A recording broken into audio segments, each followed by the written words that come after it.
Hello everybody, it's Druid Swordlow. And Janet Diamoria Swordlow. And this is the Expansions News Podcast for the first week of September 2017. Which we're doing early because of our September Spectacular class. Well, it still would have been first week of September, yeah. Which is meteorological first month of autumn in the Northern Hemisphere, spring in the Southern Hemisphere. But since nobody lives in the Southern Hemisphere, we really don't care about it too much. But I do have some rants, because I think they're like the rants from my pants. Anyway, because that's really where it comes from. But anyway, I have a lot to tell you. And of course, the big story of this week is Hurricane Harvey, which I'm going to talk about that, which of course battered Texas and now has moved in to Louisiana, making a second landfall in the coastline of the United States. So it went in from the Gulf of Mexico, swirled around and round and round Texas, went out, and then went back up again. This is not natural. This is not a natural storm.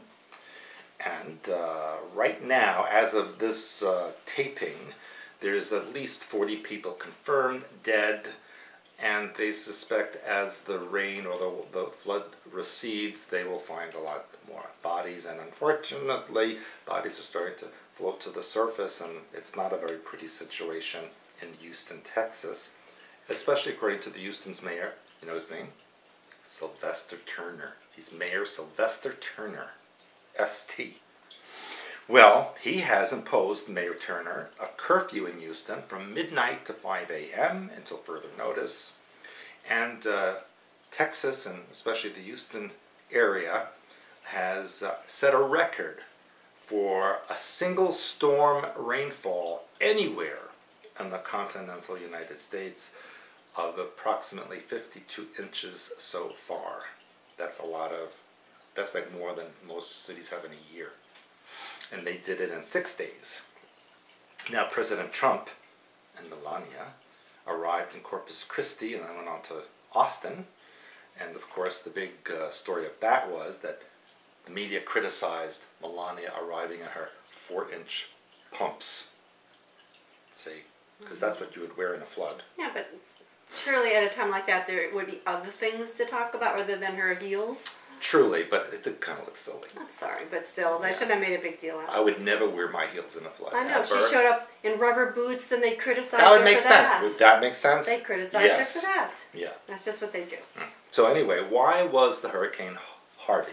Of course, that's the list that the National Weather Service gives the storms that, you know, A to Z, and they go through a lot. And this was Harvey, but why Harvey hitting Texas?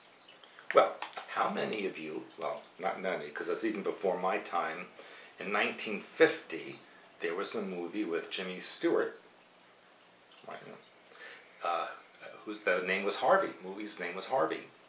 And he played a character, Jimmy Stewart, called Elwood P. Dowd, who was a middle-aged man, a little bit eccentric, who had a friend, an invisible friend, who was 6 feet 3.5 inches tall. Interesting, it's almost the depth of the rainfall. I was just thinking that. Who's of a rabbit named Harvey. An invisible rabbit named Harvey that only he could see. But Harvey is called a puka, P-O-O-K-A, which is a benign but mischievous creature from Celtic mythology who is especially fond of social outcasts, like this man, Elwood, the character in the movie. So right away, we have Harvey as an astral entity. Now, this Elwood in the movie spends most of his time in a bar, and throughout the film, he invites people for a drink and so they can see or possibly notice Harvey. And his sister's very upset, his wife is upset, they try to take him to a doctor, this Dr. Chumley in a sanatorium to, you know, either lock him up or do something to him. And one of the lines in the movie that the wife says to the sister is, "You have a lot to learn, and I hope you never learn it." So right away, dumbing down. So now we have an astral entity connection and dumbing people down. Now, in the movie, this character Elwood explains that Harvey has the power to stop time. And I quote, "Did I tell you he could stop clocks? Well, you've heard the expression, his face would stop a clock. Well, Harvey can look at your clock and stop it. And you could go anywhere you like, with anyone you like, and stay as long as you like, and when you get back, not 1 minute will have ticked by. You see, science has overcome time and space. Well, Harvey has overcome not only time and space, but any objections." So now we have time travel and bleeping out of reality, along with the astral connection and the programming. Yes. So this is very significant. Now in the movie there's a Dr. Sanderson who convinces Elwood to come to his office where he will receive a serum called Formula 977. So we need to look at what happened in September 1977.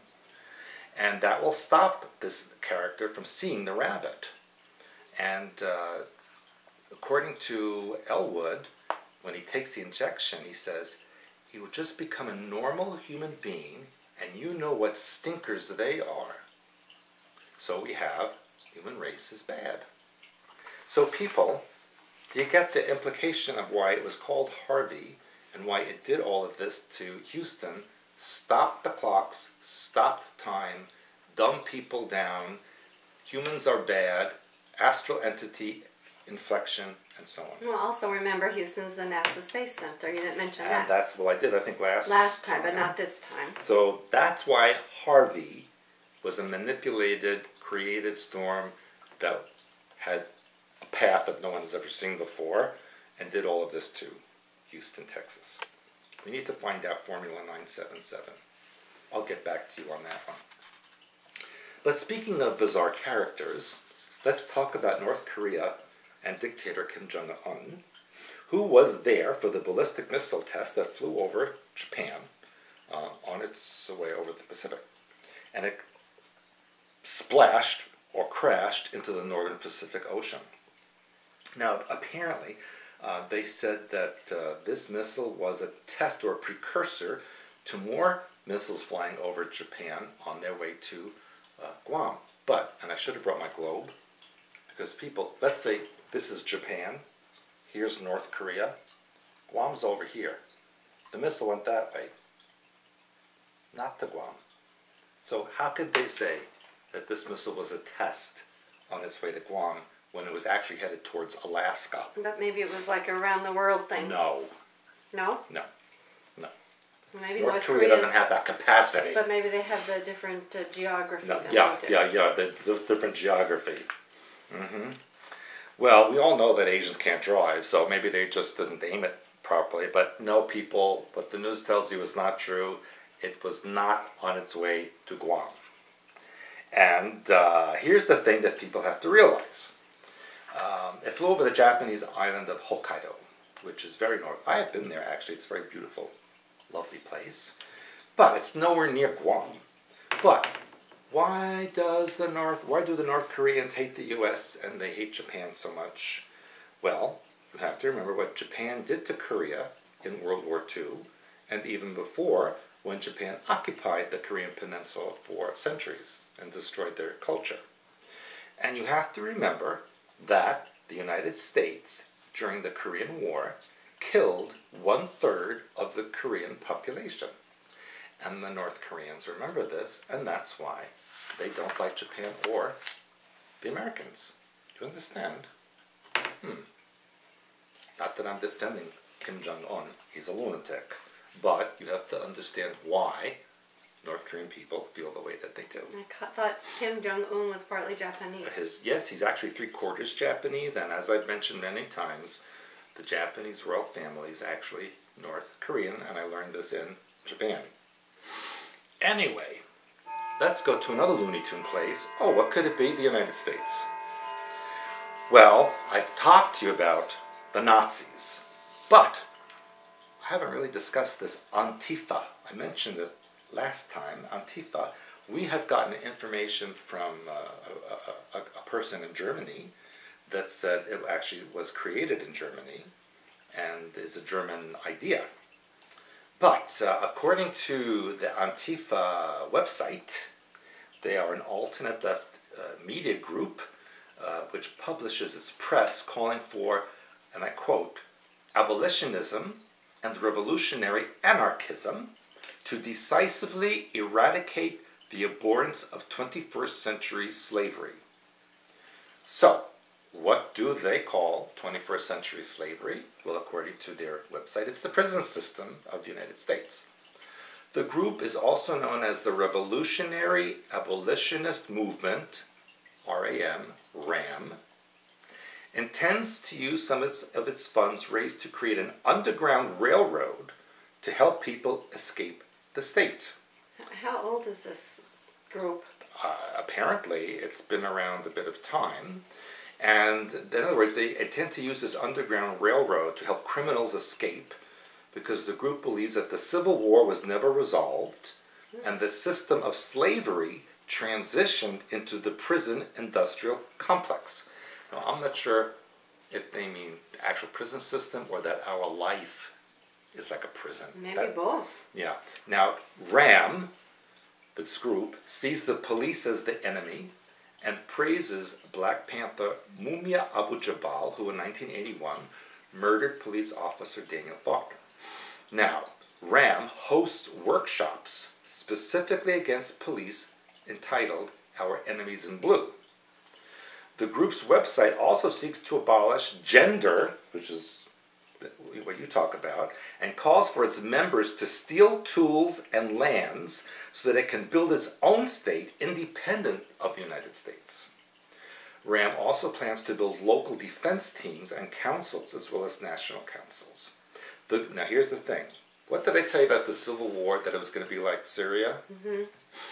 The group models its movement on the far-left Rojava revolution in Syria and praises communism as providing a foundation in communal and council-based political organization and militant defense. The website video has a lot of anarchy, violence, heavily hints at armed revolution to destroy the government. Now, interestingly, Trump's economic advisor Gary Cohn is currently under fire for praising Antifa as citizens standing up for equality and freedom. Nice country, USA, right?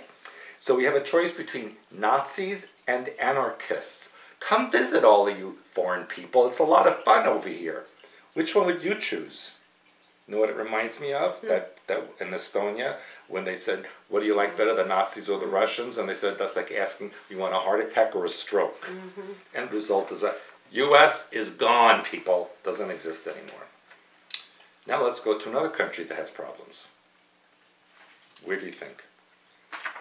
Well, since the end of World War II, reminding Germany of its Nazi past has become a temptation whenever tensions arise in Europe. Everyone hates the Germans, and they hate everybody.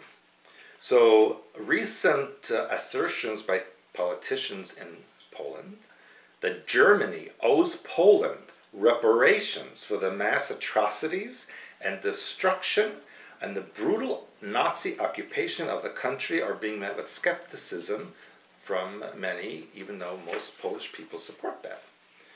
And the Polish government hasn't announced an amount of money that they want, but lawmakers, sympathetic media outlets estimate Germany owes Poland hundreds of billions to several trillion dollars for the 6 years the Nazis occupied Poland, set up death camps, and killed a fifth of the population.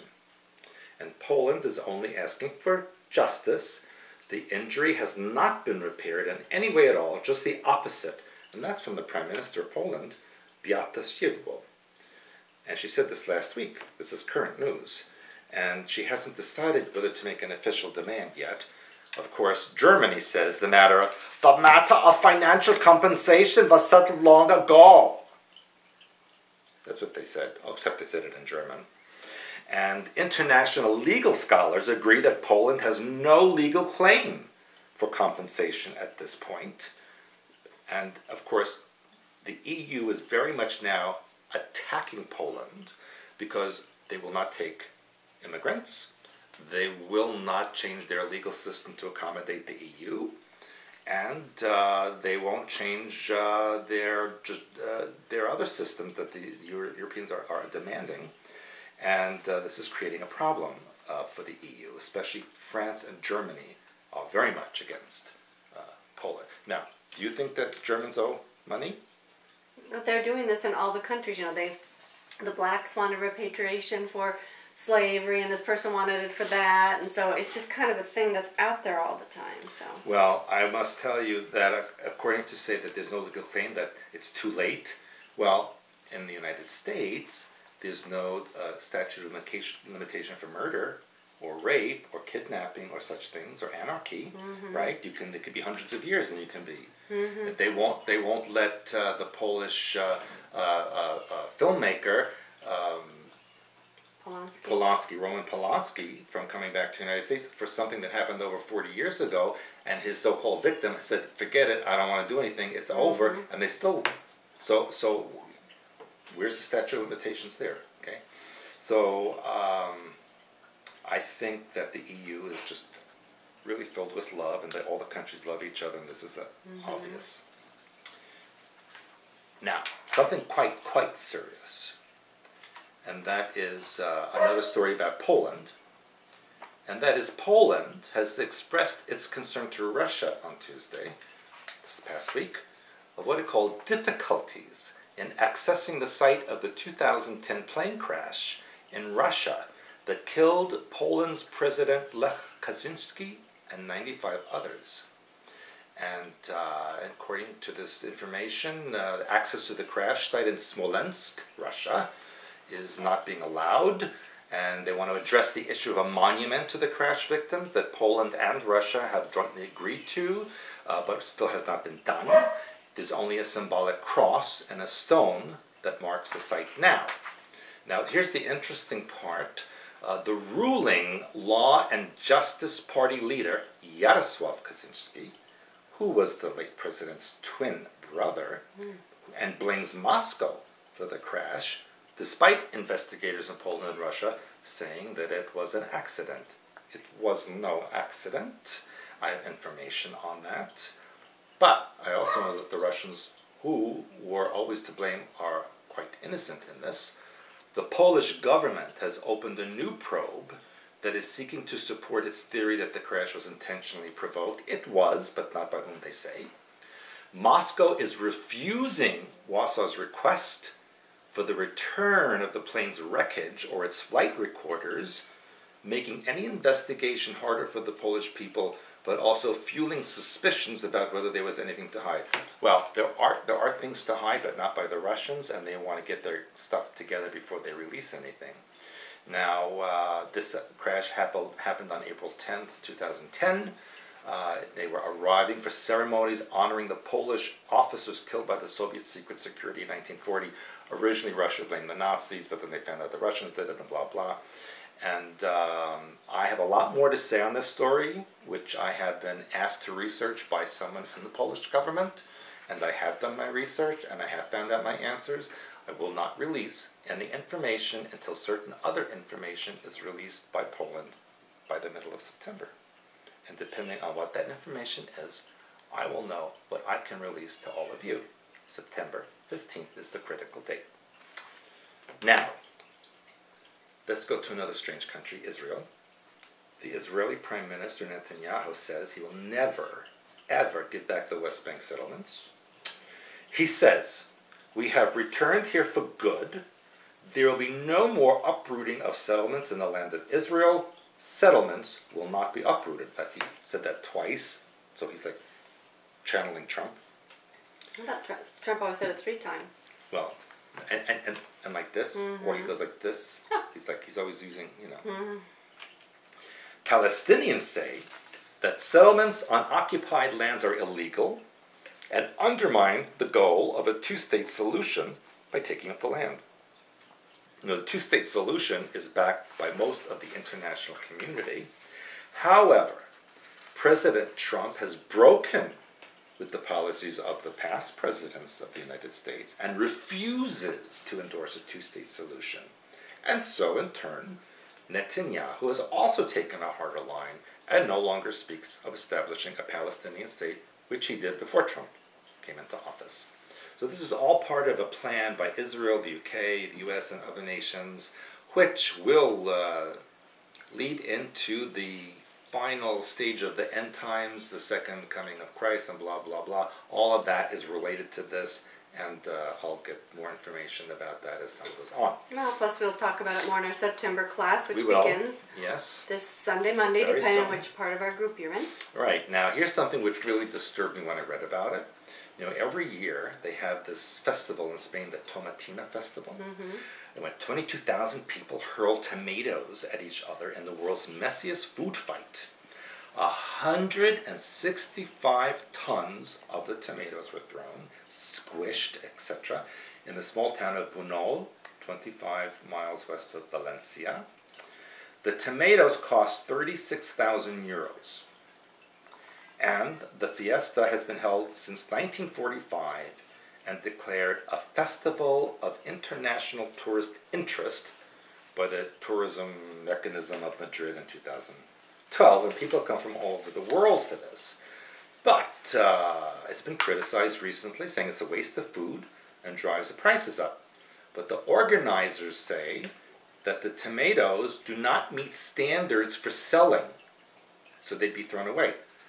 So what? If they don't meet the standard, what does it mean? It has a black dot on it, or it's not perfectly round, it has a little dent? But that is true. Yes, but the point is that there are hundreds of millions of people starving on this planet, and 165 tons of food that could be given to them and being thrown in the street as a festival is a crime. That should be an international crime. No, but I'm telling you, they do this every day in a different way. I don't care what they do. But It's I'm telling wrong. you that supermarkets will not grow things. I told you in one of my podcasts that the earth produces 7 times the amount of food that they need. So what are they doing with that extra 7 times? They're throwing it in tomato fights and other crap. That's what they're doing. What's the name of this book? It says Stewart Says, but believe me, I could add a lot more to that. Yeah, no, but I'm just telling you that that's not unusual. So, That's my rant. Yeah, believe it or not, because of his long rant, I don't have anything else to add. Finally. Anyways, but I will tell you about some of the books that you do need to be reading. The True Reality of Sexuality, as well as 13 Cubed. And if you want to know what Stewart says, we'll read Stewart Says. Okay, that's a great little book. Stewart rants from his pants. Stewart Says. This is the Hyperspace Helper, one of our most popular books. Not very big, lots of information in here to help you get through these weird times. Hyperspace Plus, of course, every time on Earth is weird. Healing Archetypes and Symbols. This is becoming a fast bestseller, I guess, because they like all the pictures in there. All the color things attracts them. Then, if you want true world history and true universal history, I guess, Blue Blood, True Blood, True World History, Humanities Saga. That's very good. And then last time I showed you, because Stuart wanted me to show you Whiteout Legends, I haven't showed you that for a long time. I just like the cover. Yeah, right. But it is a very good book. Very interesting, especially if you're interested in Native American / whatever they call themselves. Indigenous people stories. We've been told that it's incorrect to say American or Native American, because if you're born in this country, you're Native American. So it's better to say American Indian. Yeah, but anyway. Then we have, of course, the affirmations book. So again, you can open up anywhere you want on any subject you want and get some interesting info. And of course, on one of our classics, Decoding Your Life. Remember, I'm going to be starting up the second week in September, if you haven't signed up yet, the self-healing webinar groups based on Decoding Your Life. So a lot of great information on here. Plus we have those, if you haven't joined us before, on our pay-per-views. So I'm going to do that. Then, well, we talked about the September class. If you're listening to this, you're too late. Right, October bus tour. Webinars, we're starting. October bus tour is full. They can't so come. You're out of luck for that. That's sold. What about that? Belgium, October. You know what? I don't know. Something's going on with Belgium. I might be going someplace else instead. I'm waiting to hear, but I will be somewhere in Europe in October. November I will be in Tampa, if it hasn't opened up into a giant sinkhole, which is starting to do. And then our next big event. Yes, which we finally have finalized. Yes, that is going to be very exciting. New Year's Eve in Nevis. Well, December 28th to January 3rd in Nevis. It is a a seminar, consultations, medical packages for healing, amazing stuff, and New Year's Eve reinitiation of the original Templar Order coming back to the earth. Yeah, we understand they have spectacular fireworks displays on the island. This is where Princess Diana, which 20 years anniversary of her passing, unfortunately. So that is where she took her sons on the island of Nevis in the Caribbean. You know that I have been every place that she's gone on vacation? Yeah. That's very strange, isn't it? I Like guess the Seychelles and But anyways, Nevis. check on our website with Patricia, contact customer-support@expansions.com, because we found out the airline seats are going fast. They were very difficult to come by. And they're outrageously expensive. I have a small group of rooms reserved at the Mount Nevis Hotel, which is a beautiful place just above the Healing Center. Could they sleep in our room if we have? No. No. No. But anyway, it's a beautiful place. So I just have a few rooms reserved there, so you need to get your name in if you want to share a room. I think they hold up to 4 people. Yes. So, and they're magnificent. So you can share. Yeah. And then... But Janet won't share. She won't share. No, I won't share. It's the way it is. No. So, and then of course, then in January here in St. Joseph, Michigan is our biggest, most intense class of the year, which is our Hyperspace Oversoul. Do we know the dates on that one? We do, but I didn't write them down to bring them here, but you can look on our website or contact Patricia, customer-support@expansions.com to get those dates. But that's in January, and that's an amazing class. Always is absolutely fantastic.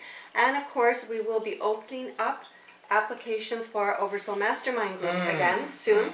And we are going to be focusing on helping you write your own book, because a lot of you have a lot of expertise, and so we're looking at something the size of Hyperspace Helper, nothing too big, but this becomes your calling card now. This is your business card. So if you're out there, you want to lecture, you want to just let people know who you are, you have a practice that you want to grow, you just want to put it in writing so you know who you are, something to pass on to family in any way, shape, or form.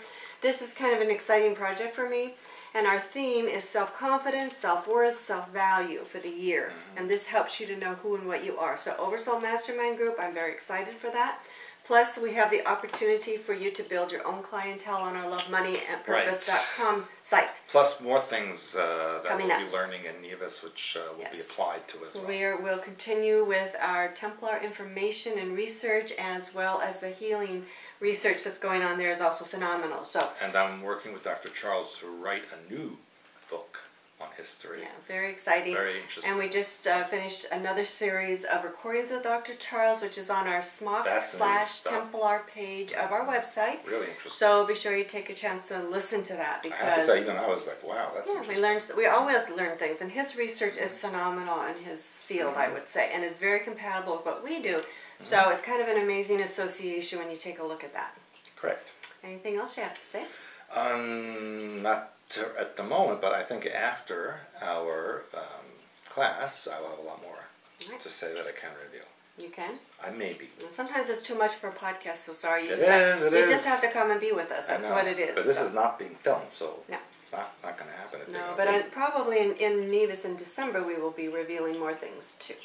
Yes. So, anyway. But that's because I'll be wearing revealing clothing. Knowing you, it wouldn't surprise me. So, anything else? No. Okay, so we will see you next time. Bye for now. Bye.